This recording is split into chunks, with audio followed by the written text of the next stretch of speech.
Ini adalah cerita di bumi pada tahun 3000. Tengok tu. Selamba je dia orang buang sampah kat sini.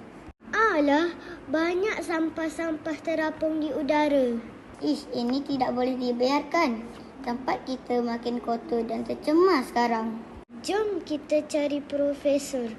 Minta dia selesaikan masalah ini. Jom.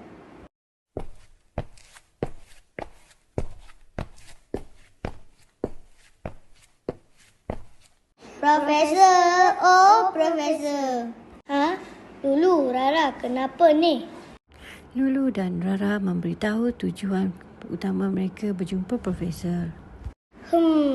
Kalau macam tu, kita boleh guna alat penyedut objek.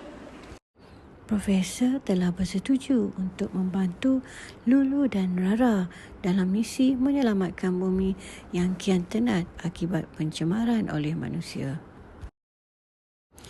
Profesor telah membawa alat yang dinamakan alat penyedut objek yang merupakan vacuum yang boleh menyedut semua benda dan menukarkannya menjadi sesuatu yang lebih bernilai.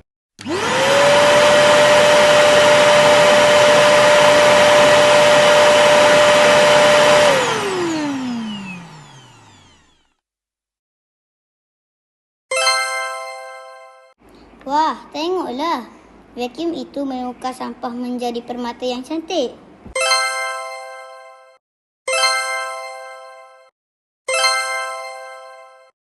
Hebatnya. Misi pembersihan bumi yang dilakukan oleh Profesor, Lulu dan Rara telah menyebabkan bumi kembali pulih. Langit yang suram kini kembali menjadi biru yang terang.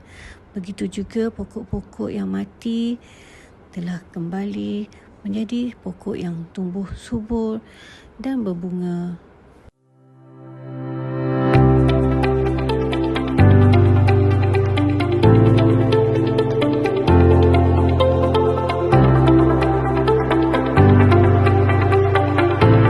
Sekarang tempat kita dah bersih. Yeay!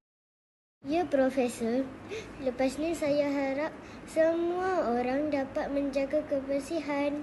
Marilah kita bersama-sama menjaga bumi kita supaya kita dapat menghirup udara bersih dan segar setiap hari.